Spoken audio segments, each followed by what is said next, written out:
Hãy bước ra khỏi căn phòng bạn đang ngồi, cảm nhận hơi gió khẽ luồn qua mái tóc. Hãy thử bước thật chậm rồi dừng lại và đưa mắt nhìn thẳng về phía chân trời.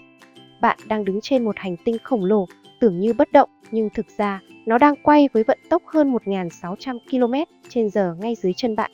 Giờ thì hãy siết chặt đôi tay, giữ thăng bằng và chuẩn bị cho điều sắp xảy ra. Trong đúng 1 giây tới, trái đất sẽ dừng lại, hoàn toàn. Không còn vòng quay quen thuộc, không còn sự uyển chuyển vô hình đã nuôi dưỡng ngày và đêm suốt 4,6 tỷ năm qua. Và chính bạn sẽ ở ngay tâm điểm của cú dừng ấy. Trước khi để cơ thể bạn lao vào cơn ác mộng, hãy lùi lại một bước để hiểu tại sao trái đất quay. Cách đây hàng tỷ năm, một đĩa khí và bụi vũ trụ xoay tít quanh mặt trời. Những hạt bụi li ti va chạm, kết dính, rồi lớn dần thành hành tinh.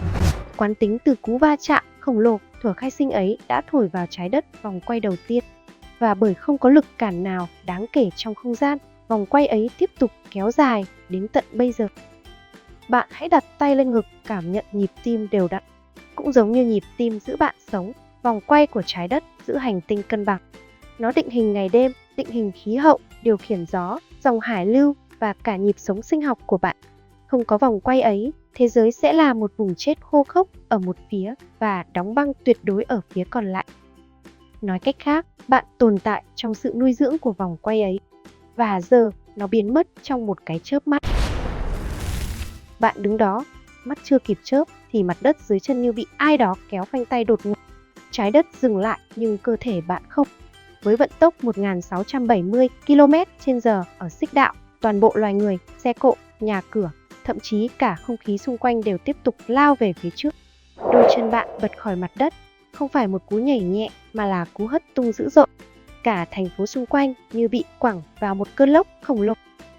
Không khí quất thẳng vào mặt bạn, không phải gió mà là khí quyển vẫn đang bay về phía trước trong khi hành tinh đã dừng.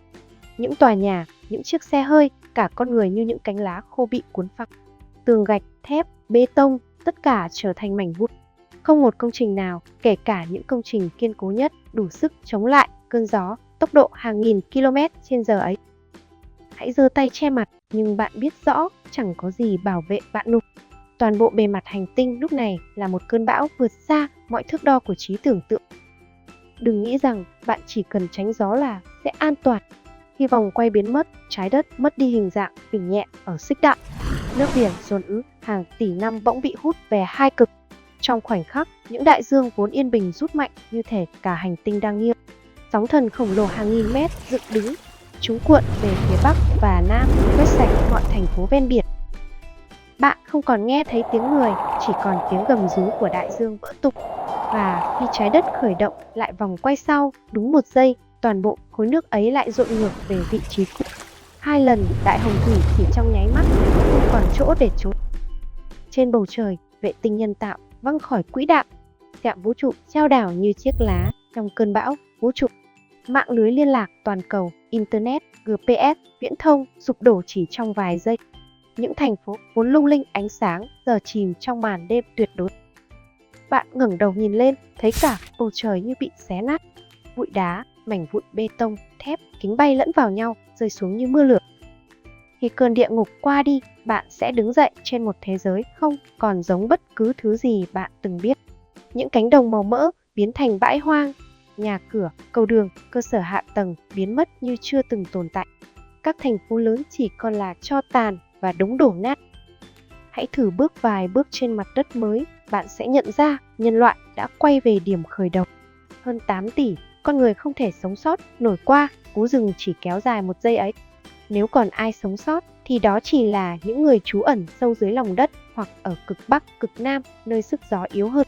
Nhưng họ cũng sẽ phải đối mặt với một hành tinh kiệt quệ, không điện, không lương thực, không hệ sinh thái quen thuộc.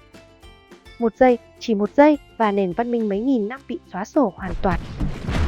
Giờ thì hãy thả lỏng đôi bàn tay, bạn vẫn còn ngồi đó, trên chiếc giường quen thuộc, trong căn phòng vẫn nguyên vẹn. Trái đất vẫn đang quay, nhịp nhàng, bền bỉ như cách nó đã làm suốt 4,6 tỷ năm qua.